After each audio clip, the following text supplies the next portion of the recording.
Good afternoon, everyone. Am I audible? Yes. Lovely. So my name is Aakash Vijay.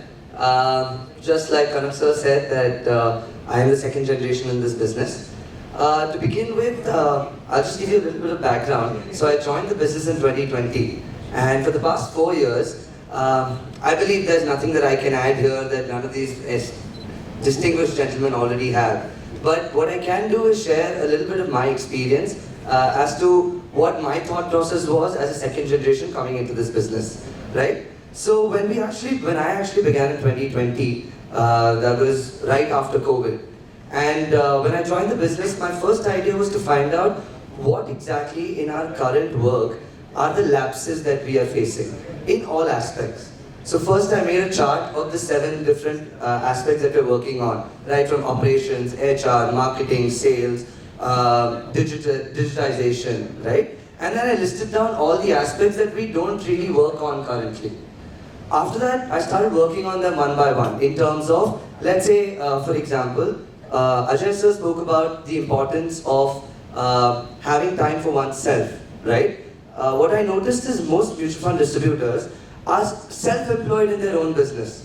Because if the person is not there, the distributor himself, the standard of service that can be provided to your top level of clients falls down instantly, right? Similarly, another issue I saw was in terms of, now also I'll come to how I addressed this. What we did is then we started taking regular trainings. Now when I mean regular trainings, I mean one-on-one trainings with the team itself in terms of talking to them on targeted topics. So if you want to teach them how to sell better, you give them strategies on how they can sell better. If you want them to have better product understanding, you give them materials and information related to products that you want to sell, right? And also categorization, which investor gets which product. Then the next thing we worked on, what I realized was that most distributors are not able to naturally reach a lot of people. You either can reach people through word of mouth, or you can reach people through references. But otherwise, nobody is actually actively reaching a lot of people. So to target that, I started doing a lot of investor awareness programs. So I personally conduct awareness programs in colleges, I do awareness programs in hospitals, all the places that you can think of. A lot of our clients have manufacturing units. They have workers of 100, 200 batches. We talk to them.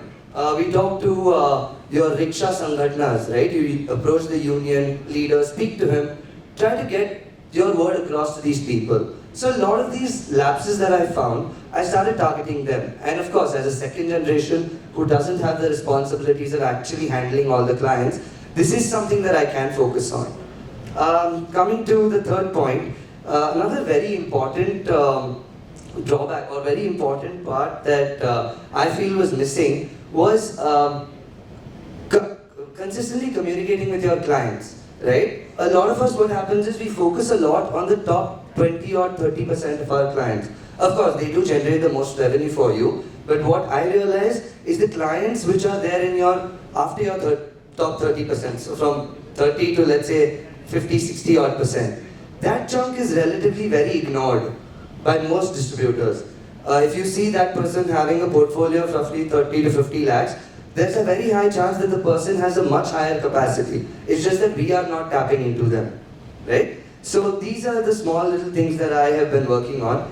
And coming to an investor story, I think one of the stories that stood out for me particularly was, I'm not sure if a lot of you know, my dad goes on a religious pilgrimage every year to Kerala, Ayyappa temple.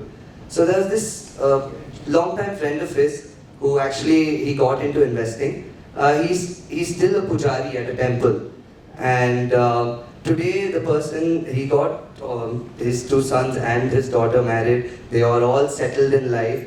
And why I remember this particular instance is because at his daughter's wedding itself, after the wedding happened, he actually was in tears. He came up to my dad and he said, the only reason this has been possible today is because so many years back you were the one who guided me to this position. So I think that's about it. Thank you so much for your time.